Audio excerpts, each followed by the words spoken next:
Welcome to today's Conversation Map Tools Diabetes Specialized Care Center Program Overview.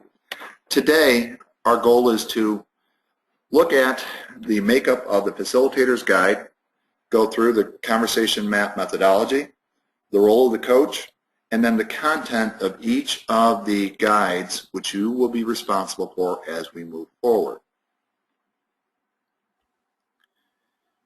Again, this is a program sponsored by Cardinal Health, designed exclusively by Healthy Interactions for use with independent pharmacists across the United States. Today's agenda includes, we'll give you a brief introduction of the players involved, give you a high-level overview of the program, an overview of the Facilitator's Guide, how to start a session, what's required during the session, what to do after a session, and then an overview of each of the Conversation Map tools.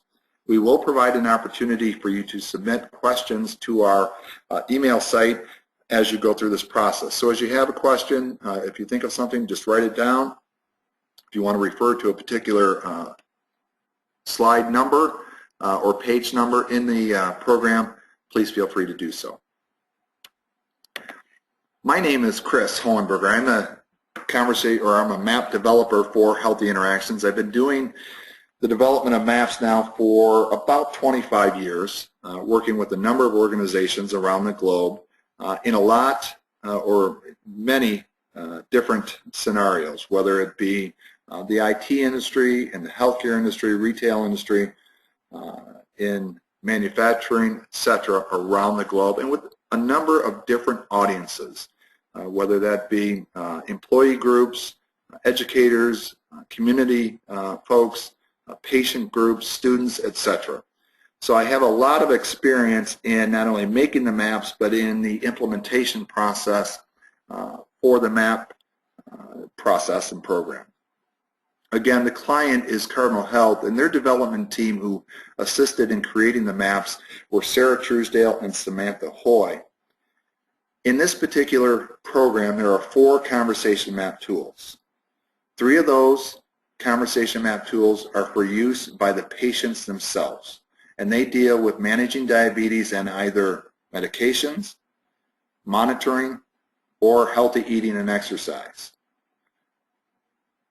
The very first tool that you will encounter, though, is a map tool designed exclusively for the independent pharmacy staff. And the purpose of that map is essentially to create alignment around the store and the staff members as to why they are pursuing group education for diabetes consumers and why it makes sense given the market dynamics that the independent pharmacy store is encountering. Many of you have already facilitated conversation maps over the years. It is the same methodology, the same setup, and the same basic tools. For those of you who have not facilitated a map session at this point in time, we will go through some very specific do's and don'ts and provide you with the necessary instructions for you to be able to do that and feel comfortable doing so.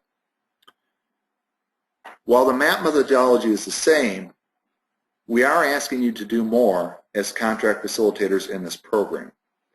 We're asking you to essentially be a program manager, helping the stores in the setup and the implementation of the maps themselves. So everything from helping them identify a space in which to run these sessions, when to run them, what types of patient groups might be appropriate for them to go out and recruit, what type of marketing might be useful, what type of support they need as they go through the process. That's going to be your role as a contract facilitator in this diabetes specialized care program. The Conversation Map tools are an integral part of that program, and it's our desire that they add value to the pharmacy by delivering a critical service to the diabetes consumer and patient. All right, by this time, hopefully many of you have already received your Facilitator Guides for each of the maps. So there should be 4 Facilitator Guides, one for the pharmacy staff map, and then one for each of the patient maps. You'll notice if you've gone through and looked at those that the front portion of each of those guide booklets is the same. The only thing that is different is that around page 9 of the guide booklet, which begins to talk about the particular map in question and the content of those maps. So let me take you through that. First of all, I'm going to give you an overview of the conversation map methodology, and that is contained in pages 1 through 4 of the guide booklet, and that should look like the following. So page 1 talks about an overview of the methodology. We give you a nice chart there on the why behind the utilization of an interactive process. We talk about the various components of the conversation map methodology and what the role of the coach is. So let me back up just a little bit though. Let me talk a little bit about how the maps were originally discovered and came to be a tool for use in essentially conveying a large amount of complex information to a large number of people. The maps themselves did not come out of the education world at all. They came out of the business world. You see, it started with a small business strategy company in Northwest Ohio, and our goal and our task, typically with most organizations along the northern portion of Ohio and the southern portion of Michigan, was to go out, sit down with business leaders, look at the market trends and the forces of change that were impacting a particular business, talk about how they should respond, and put together a strategy that that organization could take and implement to master the change that was coming at them. Well, we'd usually put together a nice 2 or 3 inch leather embossed binder, slapped each other on the back, and walked away. Later, we had this brilliant idea of going back to each of these organizations to find out just what value did we add to them, how much change had occurred in the organization, and how well had they executed the strategy. Well, much to our chagrin, as we went back to these organizations, invariably every single one of them, the same thing occurred. These nice strategies that we had spent so much time together putting together were sitting on somebody's shelf collecting dust. Nothing had changed. The only thing that was different for the organization was that all those forces of change which were beating on their door were now knocking ever louder. So we began to question our value to the organization and just how could we help them move forward. And as we began to look at the organizations, a common occurrence was present in each of the businesses.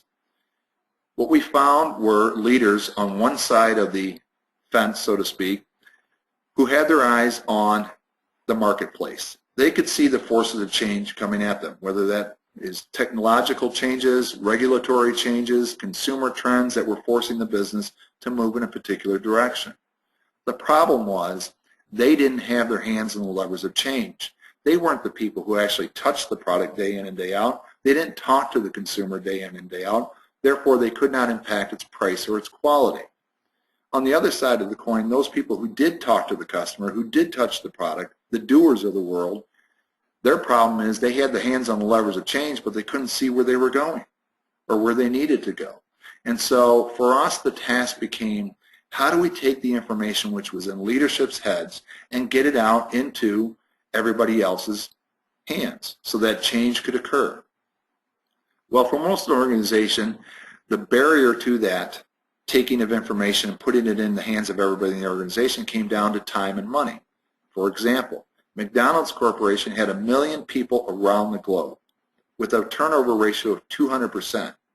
They churned through 3 million employees each and every year. There was no way they could take those people off the front line and counters of their stores, put them in a traditional classroom setting, and teach them the ins and outs of the business of running a restaurant. So for us, it became an opportunity to look for ways to shrink wrap learning, to shrink it down into a time-conducive manner that everybody in the organization to look at the same information, the same data that leadership looked at, and be able to come to the same conclusion. So we became enamored with the idea of how do people learn. And we went back and we looked at a couple of different things. And not being educators ourselves, we were business people, but we did know how to research. So we went back and we looked. And what we discovered were some pretty old principles that had stayed and had been tested over time and were still relevant even today. The first one was a principle by a guy named Aristotle. And Aristotle's comment was that the soul never thinks without a picture. Alan Kay from Xerox Computers put it a little bit differently. Alan said, if a picture's worth 1,000 words, a visual metaphor is worth 1,000 pictures. So this whole idea of utilizing visuals to convey a story to help create linkages in learning resonated with us. The Catholic Church had done it for years with their stained glass windows. That's how they communicated to their population, who in large part were illiterate. The second component was to look back at another guy who had been around for a long time, a guy by the name of Socrates. And Socrates' component or concept was that there are no right or wrong answers. There's just better questions. And if you can continue to ask the right questions, you can peel away and get to the core truth. So we hung on to these concepts and we started to play around with them a little bit. And then it all kind of crystallized for us when we were doing some work with a thought tank group over in Scandinavia, the Foresight group. And these were business leaders from around the globe who got together periodically to talk about trends and futuristic issues that were going on or that could lead the world and the global business place in different directions. And we encountered a guy by the name of Jan Carlson. And Jan Carlson was the CEO of SAS Airlines, Scandinavian Airlines. And he was also the author of a book called The Moments of Truth. And Jan's comment to us was that, you know, as I listen to all of you talk about the troubles and the travails of your businesses that you encounter, mine's much different. And he began to tell us what was going on at SAS Airlines.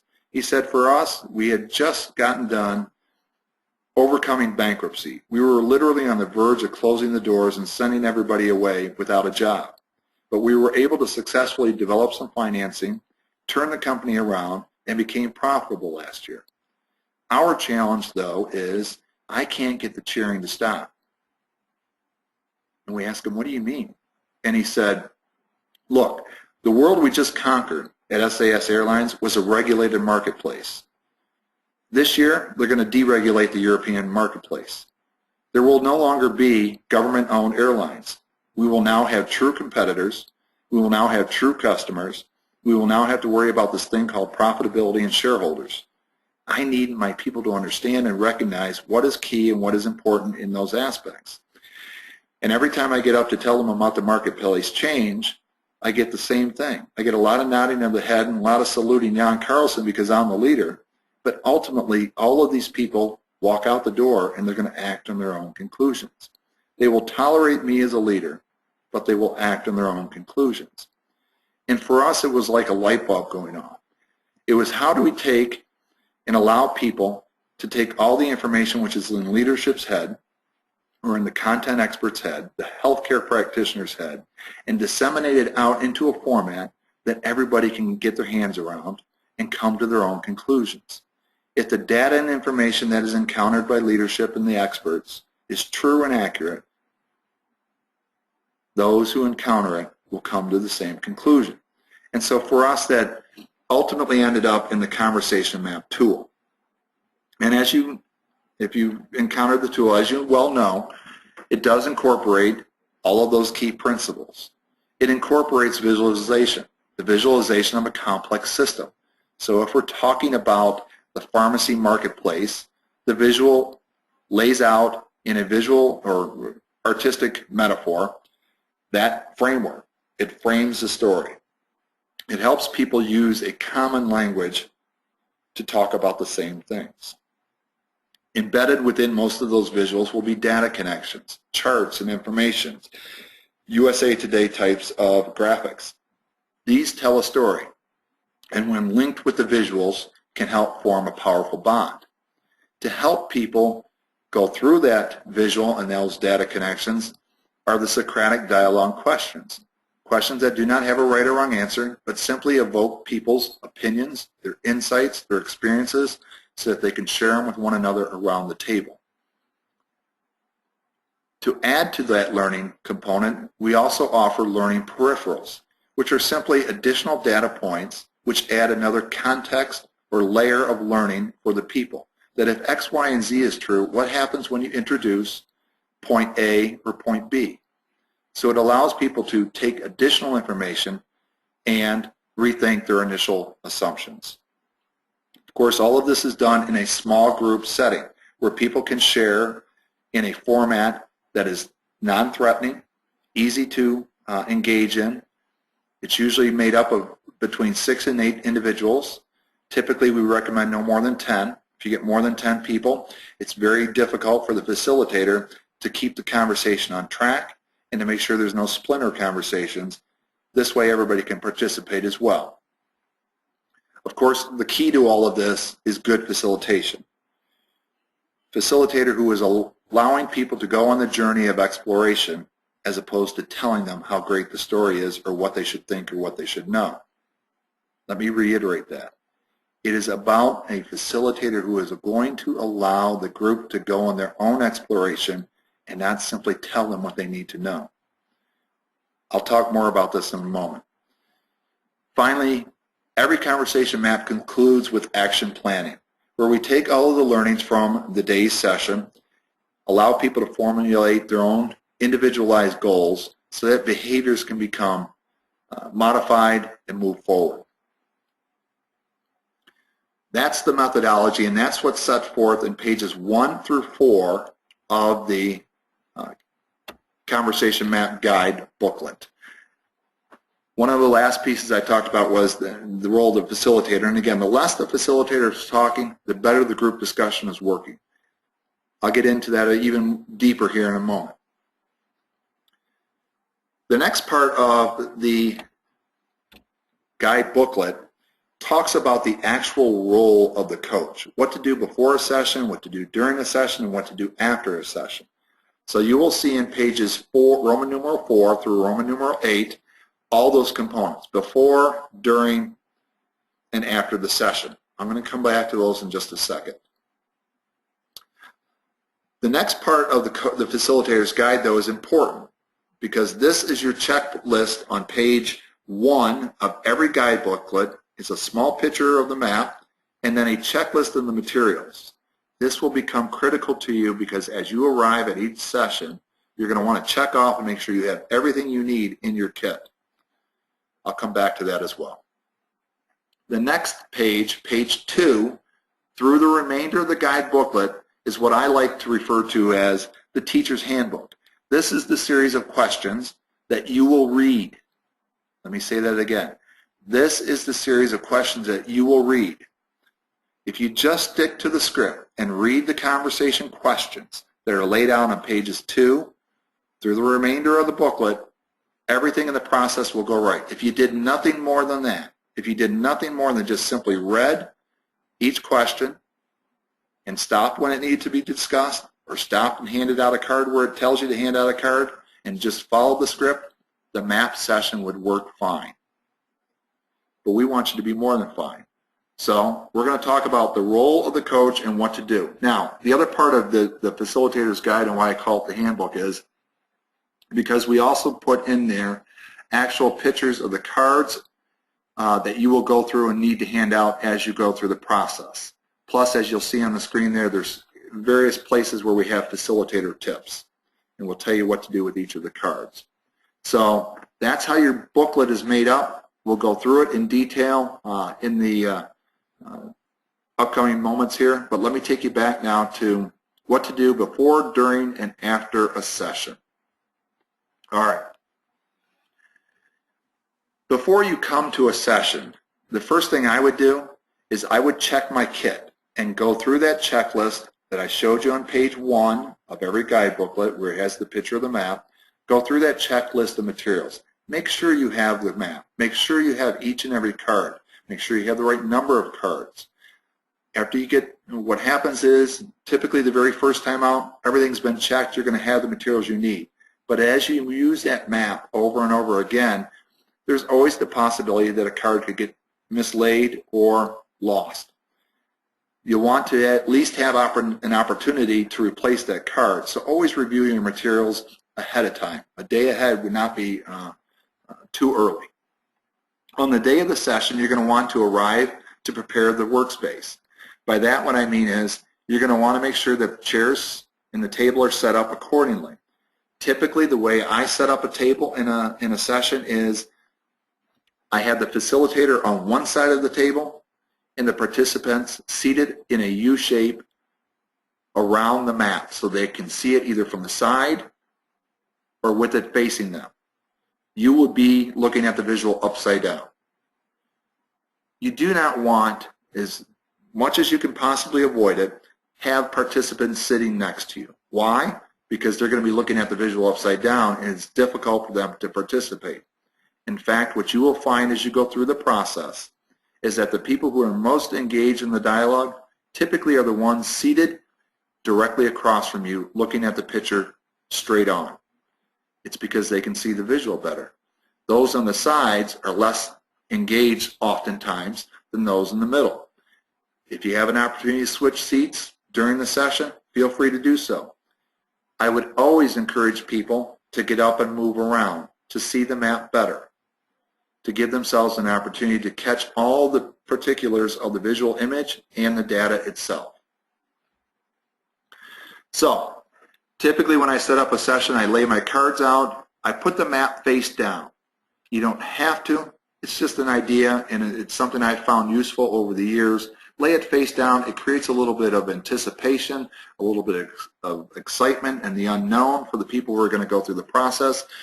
They're wondering what it's all about, and it can help you as you go forward so that they're not looking at the picture and trying to decipher what it means before you actually engage in it through going through the questions. Next, after you've got the map set up, you've got your cards laid out, you've got your participants seated around the map table, you may want to have name tags for them, which is great. If not, you certainly want to begin the process by one, explaining what they're going to go through. So tell them what the agenda is for the morning or the afternoon or the evening. Indicate we're going to go through a brief introduction. We're going to go through part A of the map, which may take 30 minutes. We'll go through the second part of the map, which may take 30 minutes. Whatever that time frame is, whatever you have set it up for, just to explain to them how the timing is going to go. Then I would create a relaxed and non-threatening environment. By that, what I mean is ask each of the group members to introduce themselves, perhaps ask some type of icebreaker question, something to get acquainted with one another, things such as, where'd you go on vacation last year? What's your favorite car? What's your favorite vacation spot? Things like that, which just gets them used to speaking to one another in the session and gets a little bit of harmony created amongst the group. Once the session starts, you're going to want to set the context of what they're going to be going through. And that's, again, done for you if you follow the script. If you follow the script on page 2 of the guide, it will do this for you. It will set the context for what they're going to go through in the learning or the conversation map process. Number 2, and I can't reiterate this enough, it's almost like most people will talk to me about, how can I be a really great facilitator? Well, to be a good facilitator, all you need to do is follow the script. Read the script verbatim. And if you do everything that's in there, you'll be a good facilitator. To be a great facilitator, all you need to do are the things I'm going to take you through in the next few pages. Control the peripheral cards. What do I mean by this? In some of these sections that you go through, there will be cards, and I'm going to scroll down here and show you an example in just a second.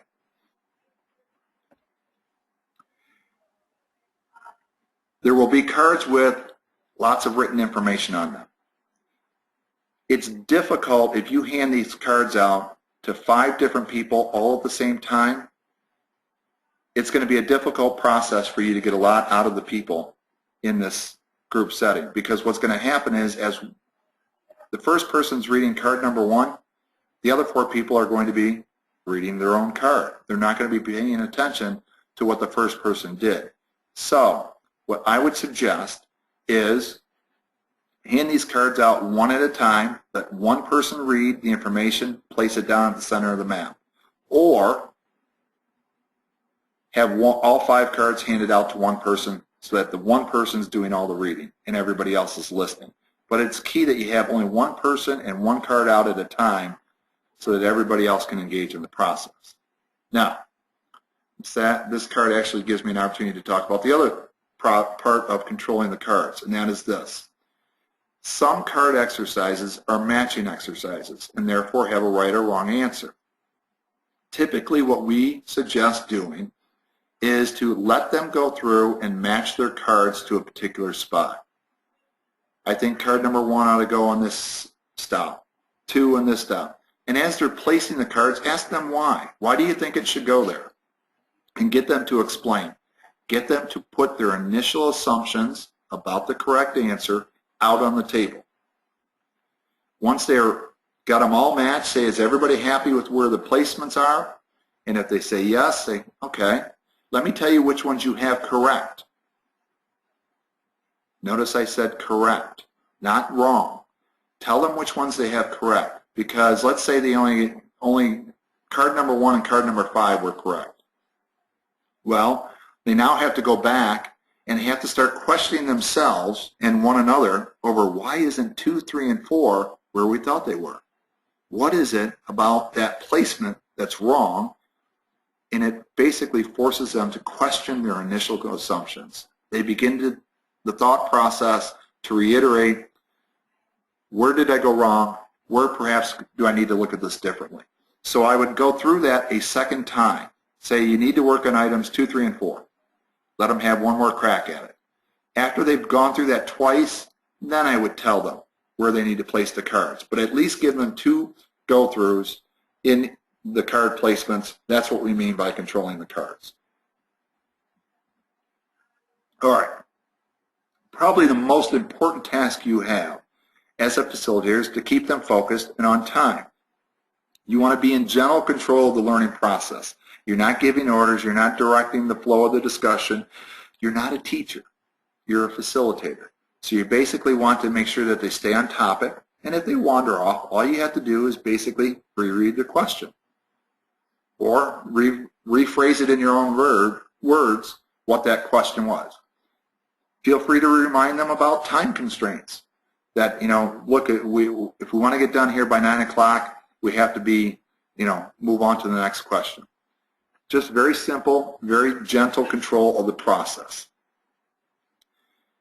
You're going to want to interject your own enthusiasm in the process. You want to maintain a high energy level. This will be especially true if you've got a group who's running in the evening, perhaps after dinner or in the afternoon after lunch, where because they've eaten, they're a little bit slower process. You want to engage them a little bit. And so your own enthusiasm in the process can make a big difference. If you sit back and are looking at your watch and or looking off into space, chances are they will be less engaged in the process. The more you lean in, the more you make eye contact with a participant, the more they will talk. The more energy you have. You can stand up in the group, ask the group to stand up with you. When you sit down, they'll sit down. It's an amazing thing to watch adult learners go through this process. They will follow you because they're so used to the old rote method of disseminating information in the old teacher process. This is different. You want to engage them. Let them move around a little bit. That gets their energy level moving as well. Listen actively. Listen to what they are saying. If somebody makes a great comment, restate it. Or say, ask the person to restate it. Could you say that one more time, Susan? That was interesting. What did you say? Did everybody hear that? And so as things are put out there, reiterate them. Explore comments. If somebody puts out a short answer, say, oh, can you give me an example of that? Can you explain what you mean by that? If somebody puts out an acronym, ADA, what's ADA mean? You may very well know the answer to that. That's not the point. You want to become the student and have the student become the teacher. They will tell you all kinds of things as long as you encourage them to talk. Get them to voice and expand upon different concepts and different conclusions. Sometimes in groups, you're going to have people who talk too little and people who talk too much. What do you do? What do you do if somebody becomes disruptive? Typically, in your patient settings, what you will have is the person who is either too quiet, in which case the easy way to do or handle that is simply to probe a little bit to see if it's that they're shy, that they're not engaged, or it may be the way they learn, which is fine. But you're not going to know that until you ask. So if you got a person who's not participating, Simple break in the conversation, say, John, what do you think about that? Do you know of any examples of X, Y, or Z? And just kind of try and gently pull them into the conversation. If they stay quiet, mark that in the back of your head that this is a person who maybe is an auditory learner. They like to listen, and that's fine.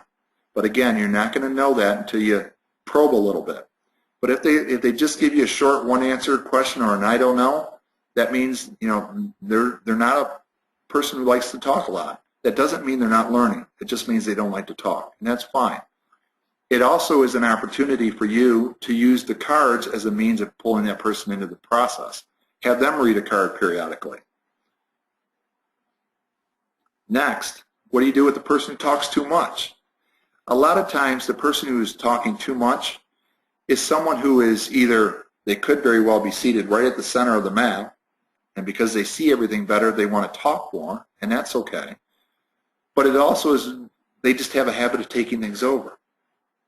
A couple of ways around that is, I would give them as much reading to do as possible. So all the cards, give them the cards to read because they like to hear their voice. So let them do the reading. Secondly, don't make eye contact with them. The more eye contact you make with a person as they're speaking, the more likely they are to engage in the conversation. Deviate from that.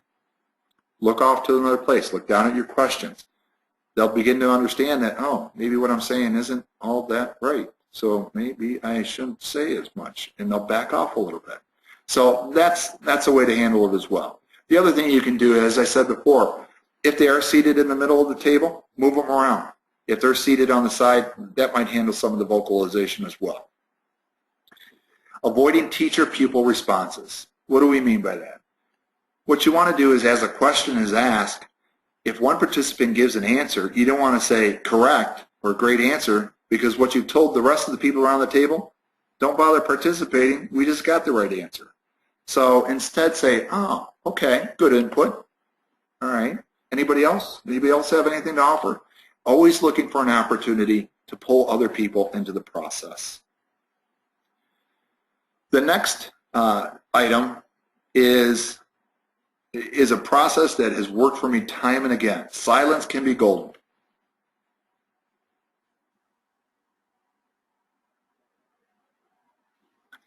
That was 5 seconds. And I'm sure all of you thought, uh-oh, what just happened to my technology? Did it just go blank? You started to get nervous.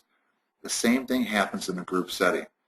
If you're quiet and you just let that pregnant pause occur, it is a great catalyst for people to jump in and talk. I once did it with a group of union workers at the end of a shift, at the end of a week, and I sat there for 30 to 60 seconds, didn't say a word as the question was on the table, until somebody finally chimed in. And once the one person chimed in, it was like the floodgates opened, because they probably thought, if they don't talk, this fool of a facilitator is going to keep me here all day. So silence can be golden and can be a great catalyst for getting people to engage in the process. All right, as much as possible, try to avoid providing answers, comments, or opinions. This is the most difficult process I have seen healthcare educators encounter as they go through the conversation map. I know we need healthcare providers and educators to be present due to the nature of the subject. But the more you talk, the less they talk. The more you feel like you have to give them the answer, as opposed to asking a question which can lead them to an answer, the lower the value of the map process. Let me give you an example. About 8 years ago, I had an opportunity to do a map session on education in the United States. It was all about the big picture of education. And the map was going to be utilized with 200 individuals in an evening session from 6 o'clock to 8 o'clock. The audience was going to be teachers, administrators, students, parents, business people, empty nesters, essentially the community. And they were going to talk about all the trends that were impacting education, and given these trends, where do we need to move our school? Well, we had 200 people. So we were going to have 20 tables, and we needed 20 facilitators. So the school who is hosting the session asked if they could use their honors students, the seniors in the class. They had 25 of them. They offered 20. If they could be facilitators. And we said, sure, great. That's a great use of the kids. Get them involved in the process. Well, on the day of the actual session, we were going to train the 20 students in the morning so they could be a facilitator and go through the session. Well, there's only one problem. 2 of the kids called in sick that day. So we were short by 2, and we had to get a last-minute replacement. So an assistant principal of the high school and a principal of an elementary school said, we'll facilitate, we'll help you out. So we trained all 20 people. Went to the session at 6 in the evening.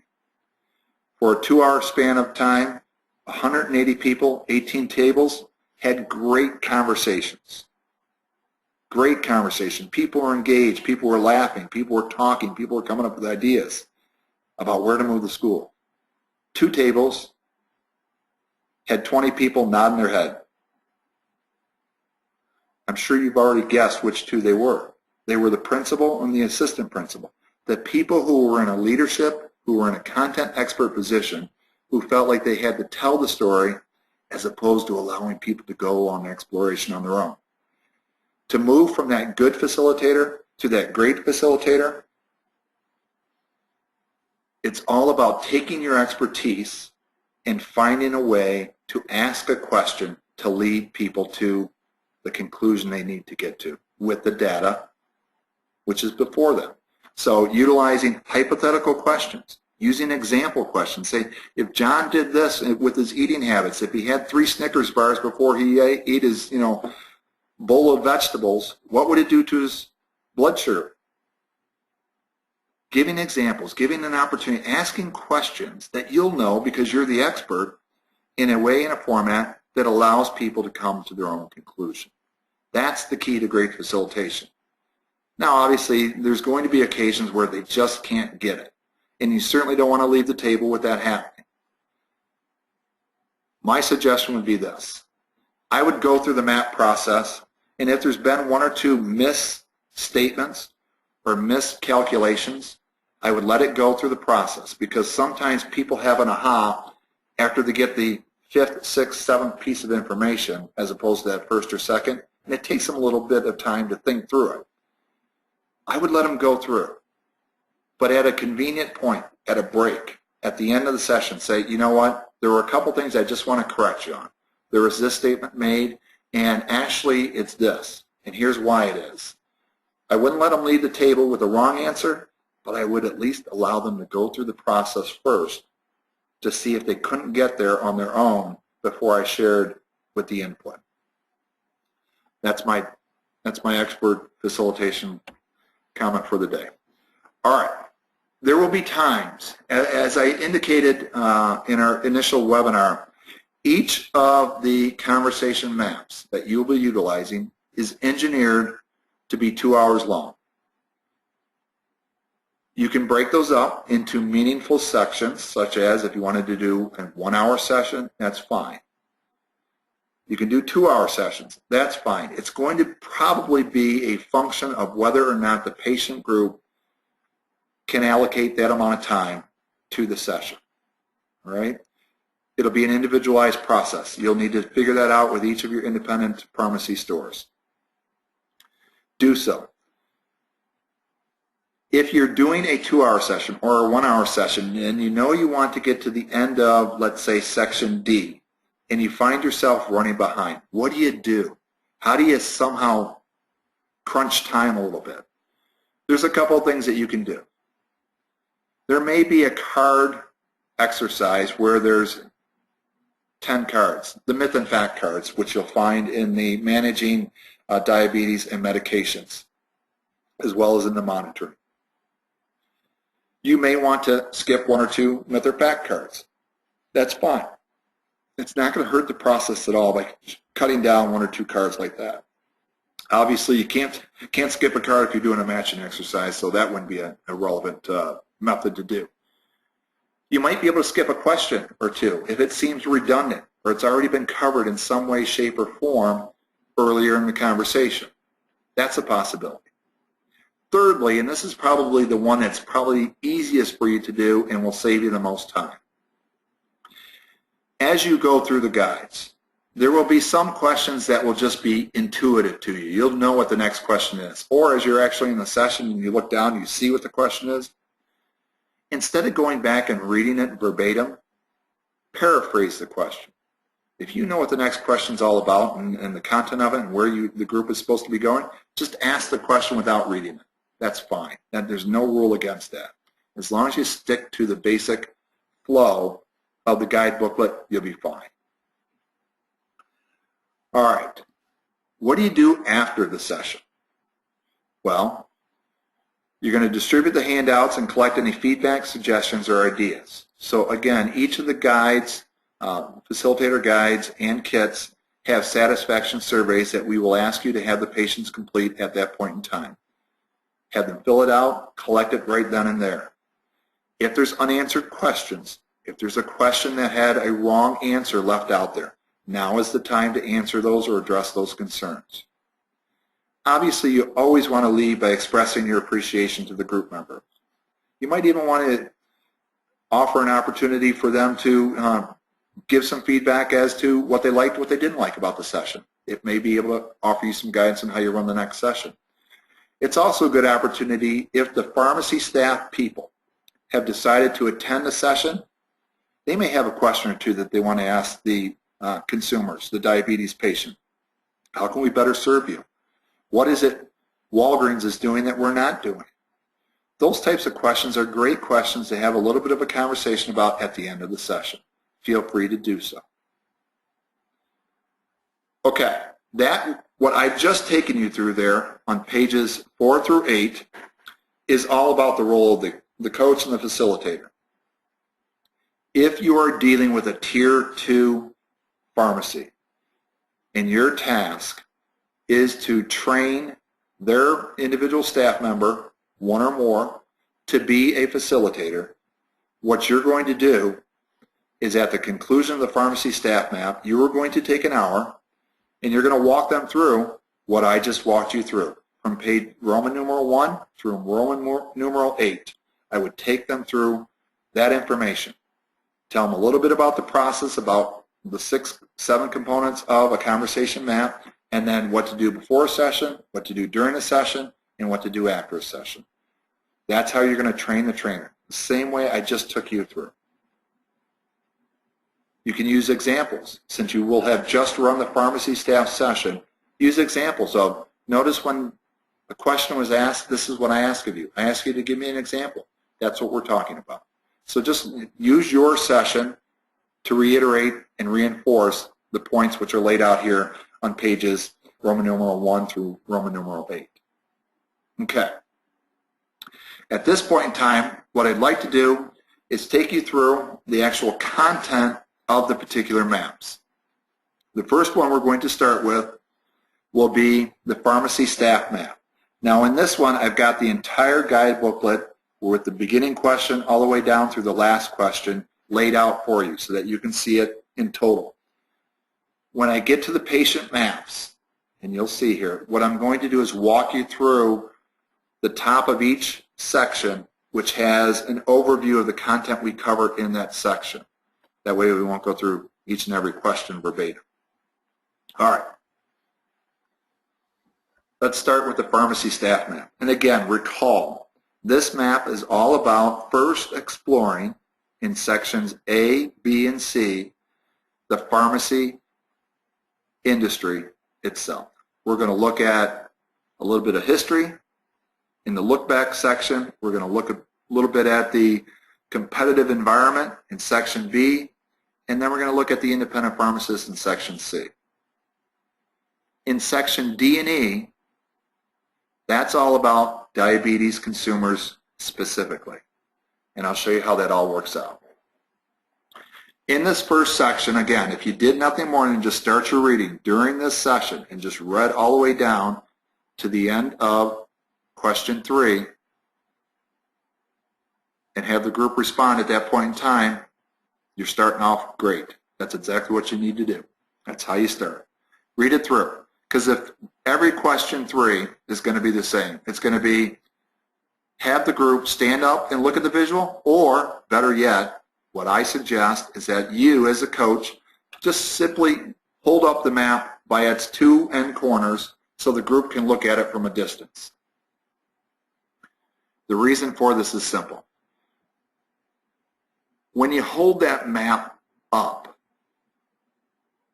vertically, such as on a wall, and at a distance from the learner, they can take the entire picture in at one time. And that's great. That's what we want you to do. However, if you held it there forever for the entire session, a critical thing will happen, and that is the level of conversation will die down dramatically because people are talking to a wall and they're not talking to one another as they would be, let's say, seated around a dinner room table having a conversation about the day's events. That's what we're trying to engineer with that map around the table, is that ability to look at one another in the eye, next to one another, laugh, talk about the things that are important to them right there within 1 or 2 feet of one another. But holding that visual up does give them an opportunity to see it all at one time. That's why we do it at the beginning. Take it all in. Tell us what you see so that everybody can see it all at one glance. After they've done that for a couple minutes, put the map back down on the table, because then we're going to start going through it in detail. But tell them, and this would be a great time to reiterate. You've probably already told them to move around, stand up, move around, get a better look. If you're seated on the left side and you need to, we're talking about something on the right side of the map, stand up, walk across, walk around the room, crawl across the table, make it fun for them to, this is a funny thing, it's laid back, it's relaxed. Look at the map, get a better view. You don't have to stay glued to that seat. There's nothing that says they have to stay glued to the seat. All right, so this first section in questions 4 through 7, basically what we get them to look at is, let's set the context for what's going on in the healthcare environment as a whole. So we take them kind of at this 100,000-foot level, and we're going to start out high, and then we're going to come down lower and lower and lower until we get into the independent pharmacy store. So we start high, come down low, a funnel approach. First question deals with the flip-flop in the deaths due to chronic disease versus acute disease. We have done such a great job in healthcare over the course of the last 100 years that we have basically eradicated acute conditions as the cause of death to now where people are living longer, and as they live longer in age and due to lifestyle changes, etc., people are dying of chronic conditions. We want them to talk about that. We want them to see that, because that phenomenon, that flip-flop between acute and chronic conditions as a cause of death has tremendous implications for the healthcare environment. We want them to talk about that. Talk about the challenges that occurs. They'll talk about things such as it's increased the amount of older people. People are living longer. Of course, as they live longer, they need more healthcare services. As you need more healthcare services, it costs you more, so the cost of healthcare is going up. They'll talk about all those things. The next aspect is to then say, okay, if that's true, what has been the response of the environment, of our society, to those challenges? Well, as healthcare costs have risen in this country, what have we done? We've got third-party payers who are squeezing the providers to be more and more efficient, more and more effective with what they have. Profits are getting smaller. We've got quality outcomes. We want better outcomes for the money we spend. You've had mergers and acquisitions. You've had the star ratings. You've had the Affordable Care Act. You've had increased regulations. So all these issues we want them to talk about, and those are laid out for them on the sign entitled Responding to the Challenge on the left side of the map. Once they've gone through that, and they started to talk about, okay, now I'm starting to understand some of the effects, the responses, now I can begin to see how those are affecting the pharmacy, because all of a sudden if a third-party payer is squeezing reimbursements, as a pharmacy, I'm making less and less money. And what I do in my store, I got to be more effective with, because I got these things called quality outcomes, star ratings that I have to worry about. They'll begin to start to see that. So now we take them down a little bit. from that big 100,000 foot level, now we're down to about 75,000 foot, and we're looking at inside today's pharmacies as a whole. And the first thing we have them look at is a matching exercise on market share. Who are the players? So they're first going to identify the blue boxes across the top right side of the map, and they're going to look at things such as the clinics and the hospitals, the chain stores, your Walgreens, your CVS's, etc., your online mail order channel, your mass merchants, which are the Walgreens, the Costco's, the Targets of the world, your grocery stores, so your Kroger's, your Big Bear grocery stores, etc., all across the United States, the grocery store. And then, of course, the independent pharmacies. And what you're going to do with these cards, what I typically do is I take all 6, and because they're just numbers, there's no real reading that you have to go through, is I just lay them all 6 down at the center of the map and say what we want you to do is match these 6 to one of the 5 competitors or to the independent pharmacist. And that's exactly what your description tells you in point B2. So they're going to match them. Again, this is where you want them to match the first time, let them know which ones they have correct, and for those that they don't have correct, try again, and they will. Once we have those matched, then we have them say, okay, now that I know where the big players are and the small players are, who's winning, who's losing, let's look at why does a consumer go to one of these particular places? What drives them into the doors? So we have on these cards the top 3 reasons why a particular consumer would go into a particular store. So obviously for the independent pharmacist, the thing that they are most widely known for is their staff. They do more with their pharmacy staff than anybody else. They have more of a one-on-one relationship. So they're probably going to get that one. The one which will be a little bit weird for them will probably be the pricing and insurance. But if they think through it, they'll get there. Because what they're going to see is the online channel has grown the most over the last 5-10 years. Why? Well, people are being told to go there, and they're being told to go there for one reason. It's all about the dollar. It's all about the price. And so pricing and insurance is the main reason people go to online. They'll begin to sort through that. And what you want them to do is as they place their cards on one of those 6 players, ask them, why are you placing there? What leads you to believe that? Okay? As they go through this, you're getting them to always, as they look at it, follow the questions, follow the scripts. It'll take you right through it. But basically, you want them to always put themselves into the shoes of the owner of the store. If you're the owner, what are you worried about? If you're the owner, what are you thinking? If you're the owner, where are the opportunities? So always making them feel this ownership of the independent pharmacy store.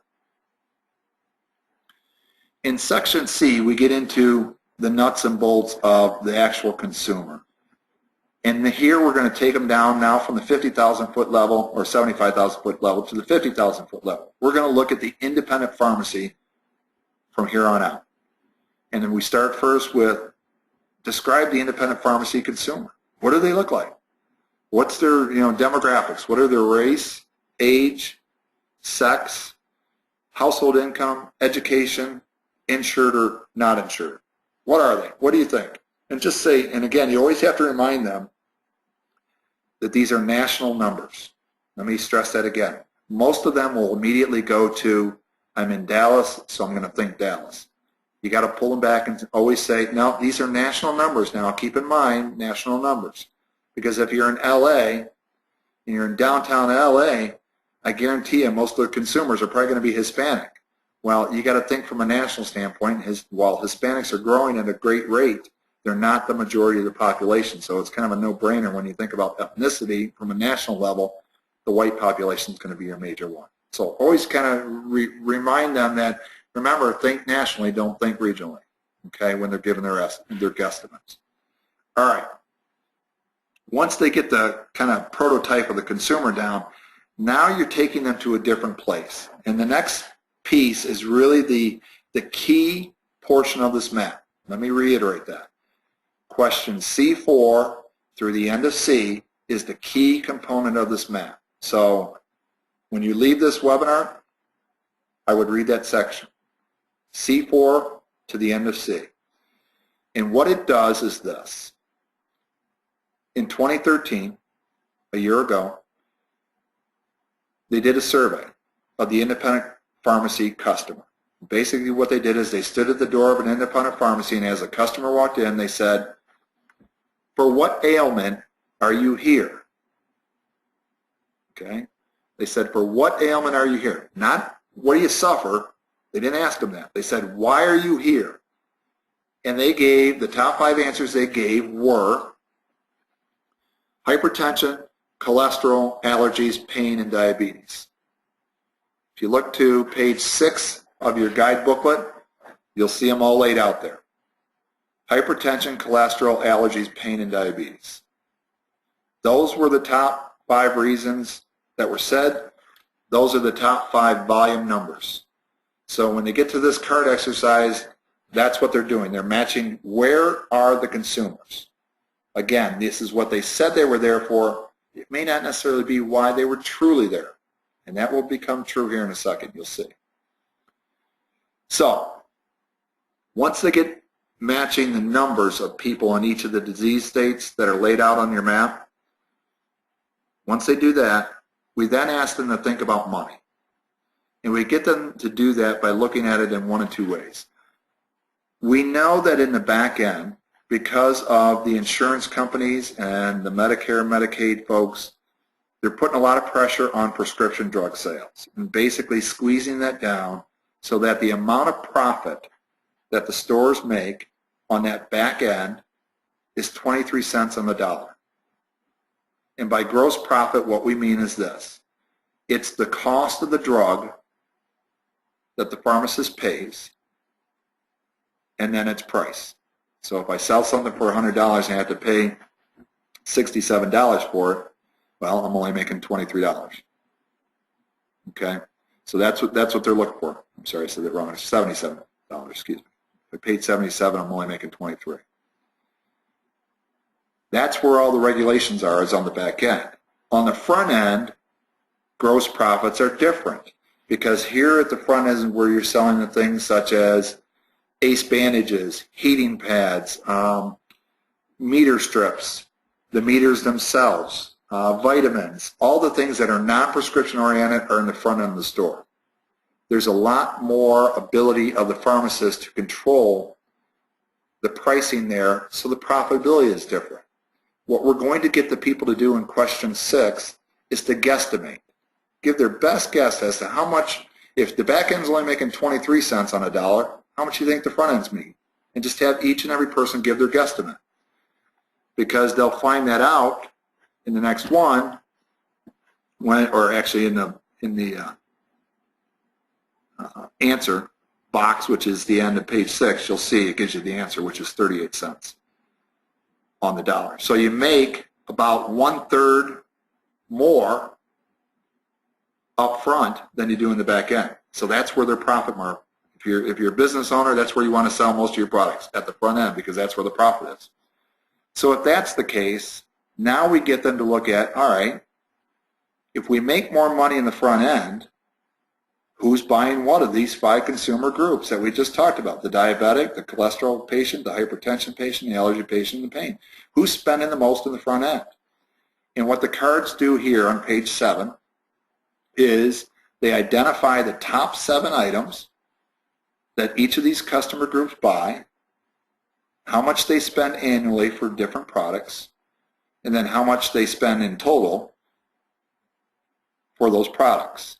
As you can see there, the diabetic supplies for 1, 2, and 3 for diabetes, cholesterol, and hypertension are all the #1 products they're buying. So what's that tell you? It tells you that each consumer has comorbidities.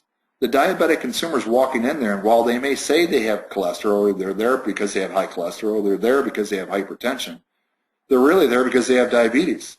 And their #1 purchasing opportunity is on diabetic supplies. So the top 3 groups of patients, or 60-some% of the patients who walk through an independent pharmacist store, are diabetic. That's why it makes all the sense in the world for this particular independent pharmacy store to begin to focus on the diabetic consumer. So at the conclusion of Section C, they ought to be talking about, we ought to focus on the diabetic consumer. That's who we ought to go after, because they're the biggest group and they spend the most money in the area where we make the most money or the most profit. That's why I said that section is so important. If you have any questions on that section, please do not hesitate to send an email to us and I can respond to any one of them if you want any clarification, any data, etc. Okay. For a lot of the groups, what I did at the end of Section C is I offered them the opportunity to take a break. If they wanted to take a 5 or 10 minute break, you're probably at the 45-minute point to an hour point at this time. If they want to take a break, great. If not, if they just wanted to go through the remainder of the section, I can tell you right now that Section D and E take about 30 minutes. So if you want to let them know that, that's great. Because we end up in Section C with them focusing on the diabetic consumer, Section D picks up right there. And what we want to do is to provide a little bit of knowledge and understanding about what diabetes is and about what the diabetic consumer faces. So we start out in Section D with looking over the definition of diabetes. What is it? How would you define it in your own words is question 1. Question 2 gives them the actual definition. Then we give them a little bit of a very simple visual handout to go through that explains what diabetes is, you know, what a person with diabetes looks like, what a person without diabetes looks like. So they can begin to see what body parts are implicated in the process. First thing we do is, as you can see on page 9, this visual that's at the top of the page is an 11 by 17 handout. Typically what I do is, because there will be 2 or 3 of these visuals in the kit, I pass out all 3 so that somebody on the side can see it just as easily as the person at the center. That way everybody can follow along easily. It's a simple visual kind of cartoon display of what diabetes is and what it isn't.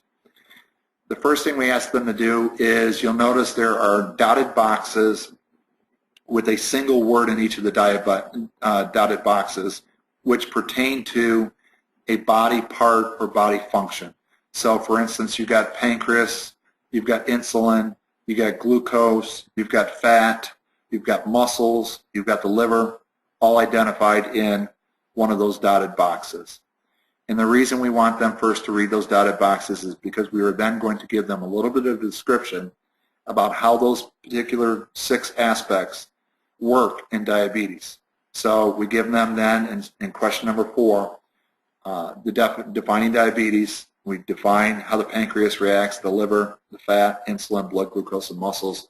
And they read them as a group, or one person reads them, then as a group they say, oh, that's liver, or that's pancreas, and let them match them. Okay. Usually they won't have too much difficulty, I don't think, in matching these. They just need to sort it through. If you think they're struggling at all, you can get them to, you know, hey, pay attention to the artwork there will help you out as well, and that will guide them through as well. Next, then, what we do is, once they have those body parts and body functions described and matched, we then have them actually read what's going on there. And the items, the bullet points 1 through 3 on the blue side and 1 through 3 on the beige side define that. They define it for a person without diabetes and a person with diabetes. Typically what I do is I'll have one person read the blue side, and I'll do the question or the bullets 1, 2, and 3, and then I have them read the question or the quotation boxes. Then I have a separate person or second person read the beige side, and they're going to read, again, boxes 1, 2, and 3, and then read the quotation boxes. Now, here's a little hint.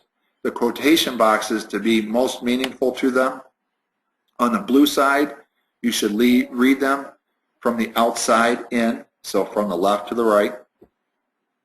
On the beige side, they should read them from the outside in or from right to left. And they make sense that way. So if you want to read that ahead of time, feel free to do so.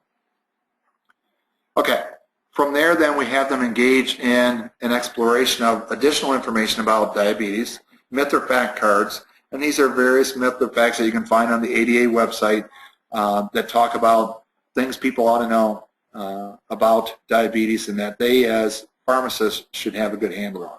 So again, go through these. It's one person reads it, the group shouts out whether they believe it's a myth or a fact, and then there's placeholders along the left side of the map for them to place them. From there, we have the group look at, as they look at the diabetes, as they now have this kind of base set of information on diabetes. Now let's look at a little bit more about the progression of diabetes, from insulin resistance to the progression of diabetes, and the fact that as people go through the condition that, healthy eating and exercise may not be doing the trick in handling their insulin functioning. So they may need to go on medications, whether that's oral and or insulins or other injectables. They may form different complications as they go through the progress of their disease. That's what the card describes on page 12. We want them to ultimately get to, at the bottom of that page, describing some of the complications that can occur for diabetic patients. Everything from eye problems to foot problems to skin complications to neuropathy to kidney disease, high blood pressure, obviously stroke, and gastroparesis. So we want them to talk about that because as independent pharmacists, there will be certain products and services they can offer at the front end to meet some of those complications, and we want them to begin tying thinking like a business person to thinking about adding value for the diabetic consumer. In section E, this is the planning part, and this is really a work group planning component. And this can be utilized whether they're talking about diabetes, whether they're talking about heart conditions, whether they're talking about how they're going to, plan on rebuilding the store. It's an idea generator. And what we first want them to do in question 1 is, now that we've done all this conversation about diabetes and we talked about all the complications, how can we as a store begin to add more value for our store, but more importantly, add more value to the patient with diabetes, especially as they encounter different complications. And so we want somebody to write down ideas generated by the store about how to improve their position with the diabetic consumer, and write one idea per card. So you'll have a whole stack of them in the kit. You'll probably go through about 5 to 8 cards will probably be the max. You may only get 2 or 3, that's okay. But give them a little bit of time to think this through. This is an opportunity for them to think as business people and as obviously providers of services and products to diabetic consumers. Once they've got their 5 or 6, then what you want to do is pull out this 11 by 17 sheet called Supporting the Diabetes Consumer. This is nothing more than a work planning sheet. It basically allows them to take just one idea. So if they have 8 out there, say just pick one. Pick the one that you think is going to give you the most immediate, biggest bang for your dollar. Write that down in activity number 1. They write that down. You may ask them, are there any sub-steps to this? Let me give you an example. Somebody may say, we need to rearrange our store displays to better suit the diabetic consumer. Okay, so they write that down. You ask then, are there any sub-steps to this?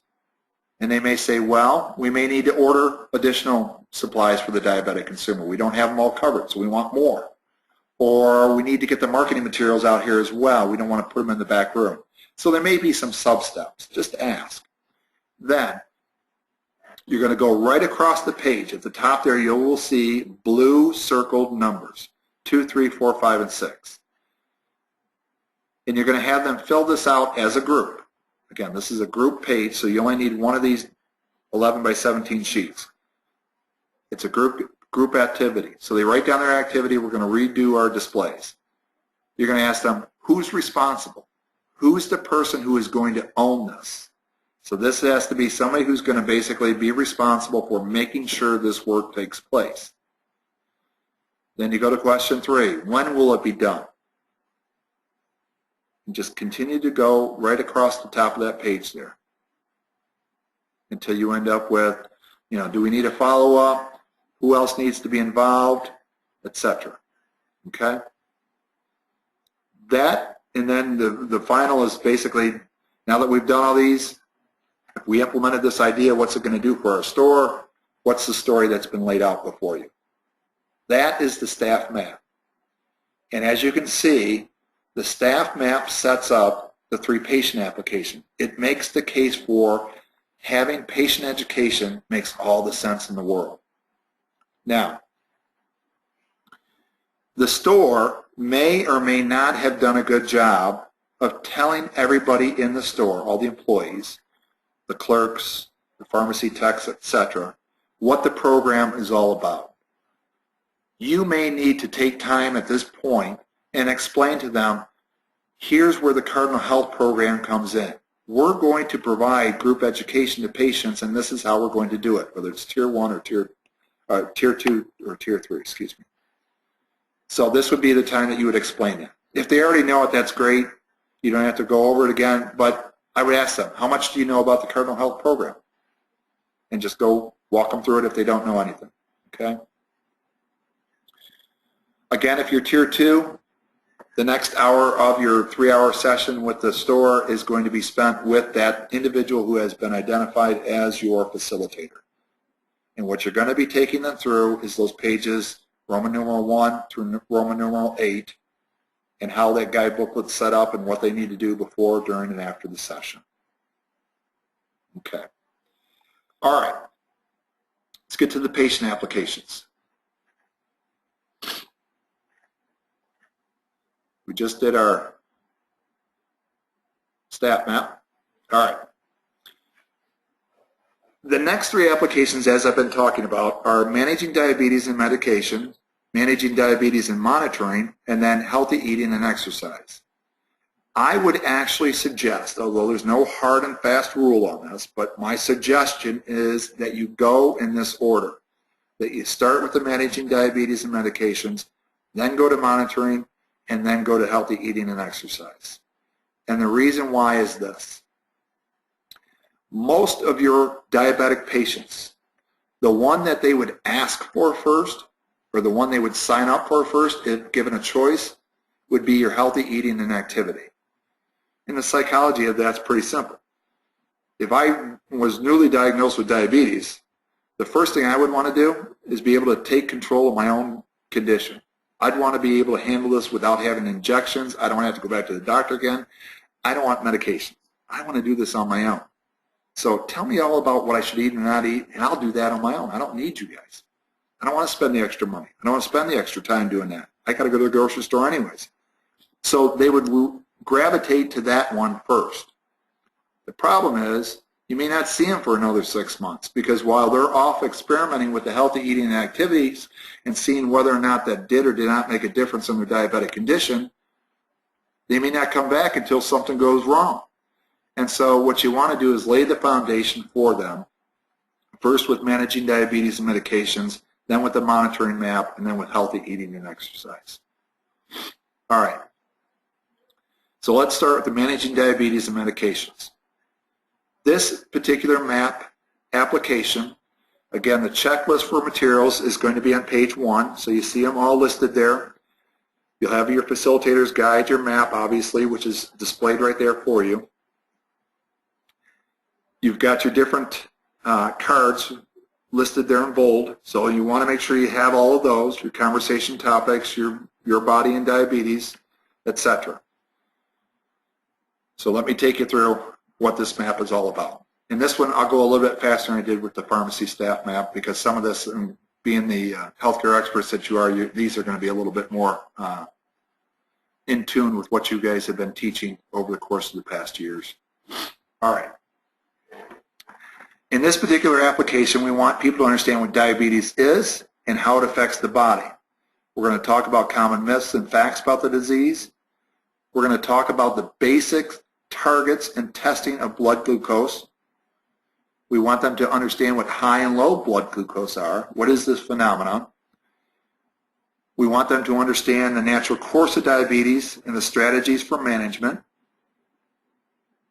And then from there, we're going to have them focus on just one of those aspects. So we know, obviously, that the natural course of diabetes and strategies for management is either through healthy eating and exercise, oral medications, and then some form of injectable as your disease progresses or as you manage that, depending on where you come into the system. Well, in this particular map, we're going to focus on managing diabetes through medications and then goal setting. So those are the topics that are included in this particular map application. Again, don't forget, in each of these guide booklets, you have facilitator tips. So I would tell the group that, if you're going to split this particular map into 2 sections, doing 1-hour sections, that you may only be covering items 1 through 4, and that you'll cover 5 through 7 in session 2 if you decide to do that. Again, that's up to you as to what you want to do. All right? We go through the having them take an opportunity to look at the map visual, to explore it, to see what it's all about, to identify, so that as you begin to go through the questions, they say, oh yeah, I remember, we saw that up there at the right-hand corner or left-hand corner, wherever it may be. All right? Okay, so once we've set kind of the stage, so to speak, in Section A, we get into understanding diabetes. Now the good news is, in Section B, you're going to see some familiar pieces. So we get them to identify what they think diabetes is in their own words. So just like you guys had the pharmacy staff do, you're going to have the patients do the same thing. Then they're going to look at the actual definition, which is the same as what we gave to the pharmacy staff on their card.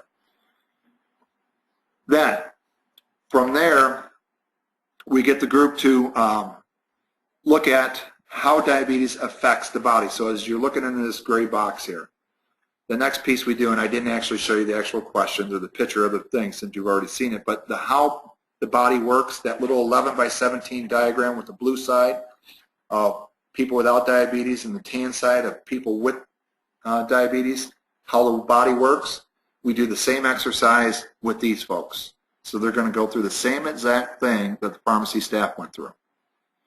They're going to go through a series of cards on common myths and facts in Section B. So they're going to get that basic understanding of what diabetes is in Section B. In Section C, we then get them to focus on targets. Well, if I've just gone through the basics of diabetes, now what do I need to know about the targets and where should my blood glucose levels be? So we're going to get them to look at the ABCs as identified by the ADA. So the ABCs being the A1C levels, B being the blood pressure, and C the cholesterol. So we're going to go through the ABCs. What are they? What should the numbers be? And they will look at that information, and it's also highlighted on the map itself. So they will have them in front of them.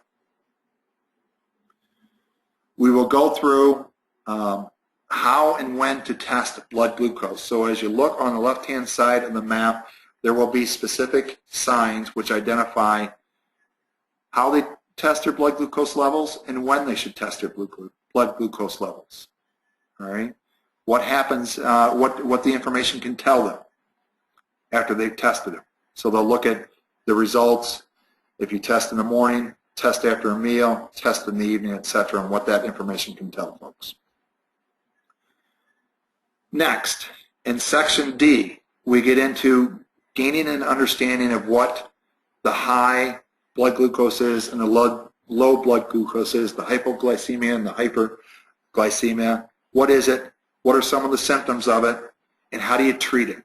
So again, on the visual itself, we have this information laid out for them as to symptoms of high and low. We've got some of the aspects of how you can respond and treat high and low blood glucose levels, etc. In Section E, we talk about some of the strategies to keep people on target. So here we're talking about how do we keep my blood glucose levels within the targets we just talked about on the ABCs. How do we do that? Through eating, physical activity, and medications. And we talk about the natural progression of diabetes, much like we did in the pharmacy staff map. So we take them through that basic information in Section E. In section F, we then get into the specifics on medications and the different types of medications. So we first start with the orals, and they're going to go through some technical information here on cards as to the different types of oral medications. Some of the words may be difficult for them to say as far as the medical terminology for it, but on each of the cards we have highlighted the product name, so those will be a little bit more familiar. What typically is going to happen in these sections where we're going over the specific medications is people will listen to the information, and the minute they hear the one that they're on, that's the one they're going to remember. They'll tune out, so to speak, all the others, but the minute they hear the one they're on, they're going to wrap their arms around that pretty tightly because they'll remember it and it'll be more familiar to them. We also go into the injectables. So we'll talk about the different types of insulin, what the insulin does, the basal insulin, the bolus, how those play into the body. We'll talk about the different types of injectable medications from your GLPs, etc., how those are coming out, why they're coming out now, etc., and how they impact what they encounter and do in the body. We talk about in section G then, after they talked about the different types of medications, is what they need to be doing in managing their medications. Understanding to follow the treatment suggestions as prescribed by their healthcare provider. What are some of the side effects associated with certain types of medications?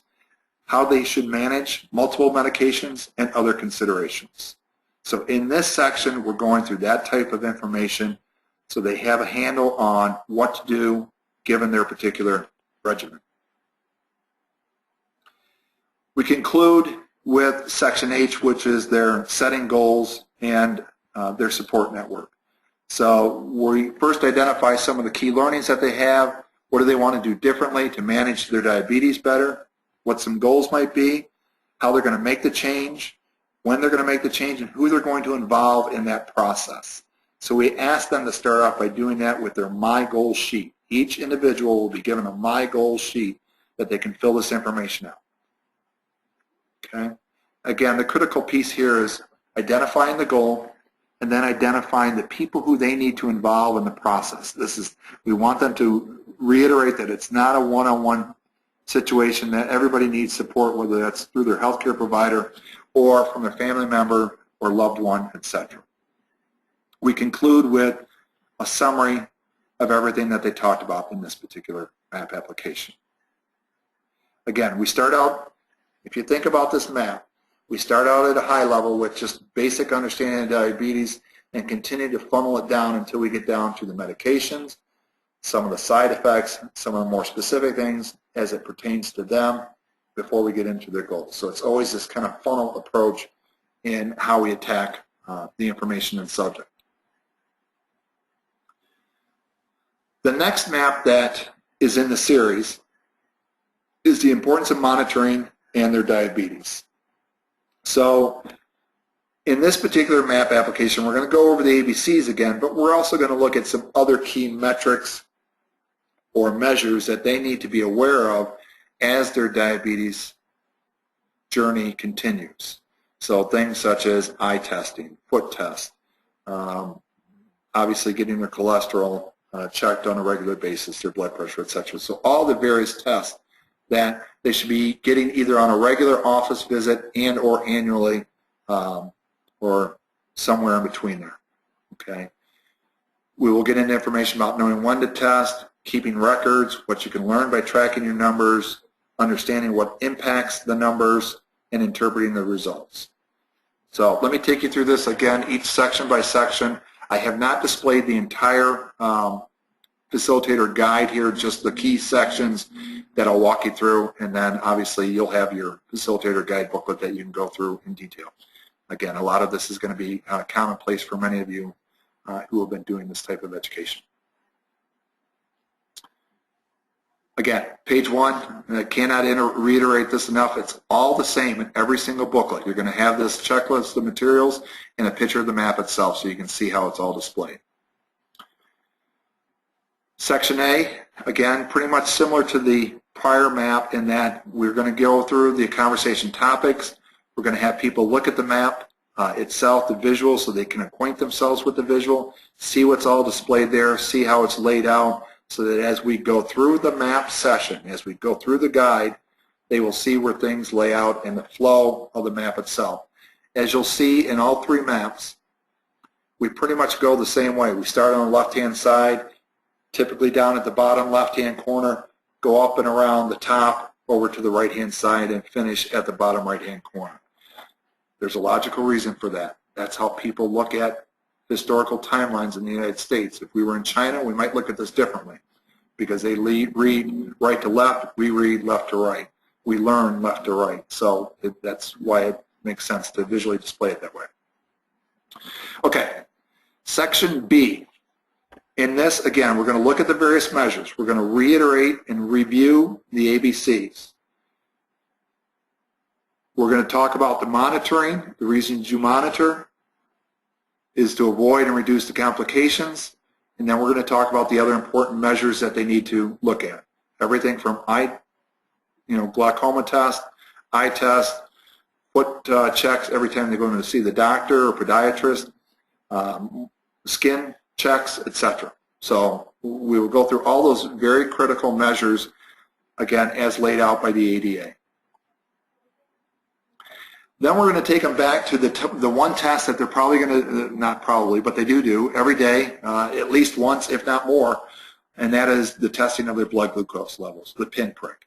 And we're going to talk to them about the signs on the left-hand side of the map. How do they do that? The benefits of regular testing and the tips for achieving the most accurate test results. So they'll be very specific. And some of this information on testing they'll be able to take away with them because on the back side of their goal sheet, that information will be laid out for them. All right, in Section D, we're going to go through very specifically on when to test and why. So here at the top center of your map, you'll see several different clock images identified, and we're going to go through a matching exercise on what you can learn when you test at various points of the day, 2 hours before a meal, 2 hours after a meal, after exercising, when you first wake up or break a fast, etc. And we go through different examples and what you can learn by testing at particular times and what those tests will show you. In Section E, we'll talk about the importance of keeping a record. Now, many of the folks will already have record booklets. If they do not, record booklets will be made available through the local Cardinal sales representative. So if you want to connect with them, they can do that. They can also download a printable copy of a log booklet or record booklet from the ADA, and we've provided the website there. So we want to really reiterate to them how important it is to keep track of their blood glucose levels daily, and then begin to look at what do those results tell us. So in this particular section, we're going to talk about the importance of keeping it and then what they can learn from those test results.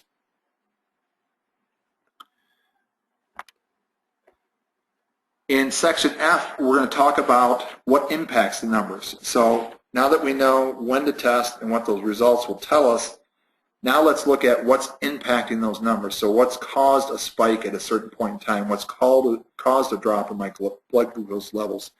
And so we will look at some of the various things that can impact or cause a person's blood glucose levels to move outside its target range, and then what you can begin to do to stay within the target range. What are the different tactics and activities and mechanisms they can use to keep things within their target range. In Section G, we have an exercise where we have them look at two different examples of someone's test results. And we get them to identify what do the test results tell you. And so they're going to look at patterns in the blood glucose numbers, what they may tell somebody, and examples and answers and responses are provided in the guide booklet for each of those two examples. If you have an opportunity, based on timing, if they have their record booklets, now would be a great time for them to bring out their own and do their own interpretation of their own results. That's provided for in this particular section. As we conclude, as we always do, we're going to have them identify a plan for using their monitoring results. So they're going to set a goal based on the conversation. They're going to look at the 2 or 3 most important things they learned during the session. They're going to look at a tip or hint from the back side of the sheet. So on the back of their goal sheet is a tip or hint about how to test and what your testing can show you. So they'll have that information right there on their goal sheet. They're going to pick one of them. They're going to identify a goal for that. Then they're going to identify a time mechanism for when it's going to take place or when they want to see changes be made by, and then who they need to support them. Then we'll summarize after they get done setting up their goals, etc. All right. Again, I would order medications first, monitoring second, before we get into this particular MAP application, which is all about benefits of healthy eating and physical activity. This one will probably look the most familiar to many of you if you've gone through the Merck Journey for Control program. Much of the content is very similar to what we had in their program. It may just be set up in different stages or different sequence. So we're going to talk about managing diabetes with healthy eating and physical activity. We're going to talk about myths and facts about healthy eating, the basics of it, knowing what to eat, how much to eat, when to eat, dealing with challenges that can impact healthy eating, examining the importance of staying active, suggestions on how much activity is needed, what types of activity, and how to deal with some challenges that may occur to keep you on track as far as being active. Again, I'm going to go through the key points or key sections in this particular application, not each and every question. Page 1 looks pretty familiar, still has the map at the top, and then a checklist of materials. Introduction, again, set up the same way as all the other maps, where we're going to look at how the map visual is set up. We're going to talk about the content or topics that we're going to explore in this particular map application, etc. So very, very similar. Getting them to look at the visual is important. All right, section B, keeping in balance. In this particular section, we're going to talk about the benefits of healthy eating as it relates to managing diabetes, and then the benefits of keeping active. So utilizing both aspects in order to manage their diabetes, which is going to be talked about over and over again for these folks as they go through the progression of their disease. Section C will look at the myths and facts about food and healthy eating. There's many myths out there about healthy eating. We're going to try and dispel some of those by looking at some of the key ones and where they can find accurate information about healthy eating. Again, many of these myths and facts you've seen before. They're available on the ADA website. In section D, we're going to look at the basics of healthy eating, their feelings about making changes to their diet, and then some basics about healthy eating, portion control, knowing when to eat, etc. We'll explore what to eat, the different types of food, from carbohydrates to fats to proteins, etc. We'll provide them with tips for selecting and shopping for food. We'll talk about food labels and how to read those and what that means for them in their shopping for particular food types, what foods they can eat more of and less of. So we'll look at, again, portion control. We'll look at the healthy or my plate during this particular section. Section F is the how much and when to eat. Again, we have signs. You'll look at the top center of your map and you'll look at information about how much to eat using the hands as a means of measuring your portions, as well as obviously the plate mechanism as well. And then the importance of when you eat. So making sure you're not skipping meals, making sure you eat a healthy breakfast, etc., breaking that fast, etc. In section G, we look at meal planning strategies for healthy eating. So we'll look at meal planning, how to make sure that as you go shopping for various foods, you're planning out your meals for the week. and what you can do to set a plan for yourself going forward. In section H, we're going to go through dealing with challenges, and this will do with everything from eating out on weekends to vacations to festivals. How do you handle the holidays? What do you do if you have to skip a meal for work or whatever purpose? How do you handle some of those challenges that occur on a day in and day out basis with eating? Keeping a food diary and a record of what they ate, how much, and when they ate, and why that makes a difference, and how they can utilize that information. That will be dealt with in section H. Next, we get into keeping active. What keeping active means, some recommendations for activities that they can engage in to get started, anything from parking their car a little bit further away from the grocery store entrance or the workplace entrance, etc., just mere walking, playing with their kids, etc. Recommendations on how much activity to get, so whether that's 5, 10 minutes, 10 minutes can make a big difference in somebody. It doesn't have to be out there running a marathon. We want them to know that a little bit helps, but the key is to do it consistently and on a daily basis.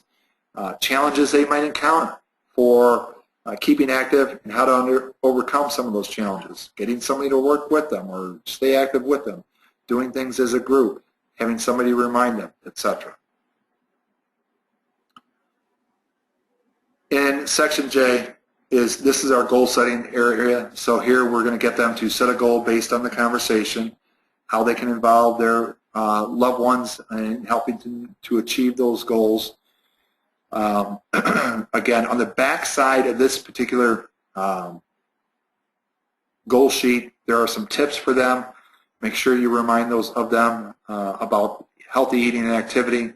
I think on the managing, I did not mention this, but in the managing diabetes and medications, there are tips for key questions to always ask your doctor. Sometimes people forget, especially the men in the group forget to ask their doctor questions or aren't very good about it. So that's a good way to remind them, is just to give them a cue card on the back what to ask the doctor as they go.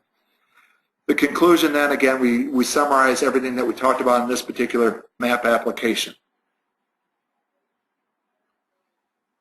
All right, those are the MAP applications and content. Again, each of you should have received a PDF copy of each of the facilitator guides. The front portions, just to summarize, are all the same. It deals with the methodology. It talks about what to do before, during, and after a session. And then you get into the specifics of that particular MAP application, from what's inside the kit to the actual questions and the cards that you'll encounter. I encourage you to read through all of those. If you have questions about any of the content, about anything to do with your role as a coach, please feel free to email us at learn@healthyinteractions.com, and we will be more than happy to respond to those as soon as possible. We wish you the best of success and luck as you go out and work with the independent pharmacists. We're here to help, so take care, and again, good luck.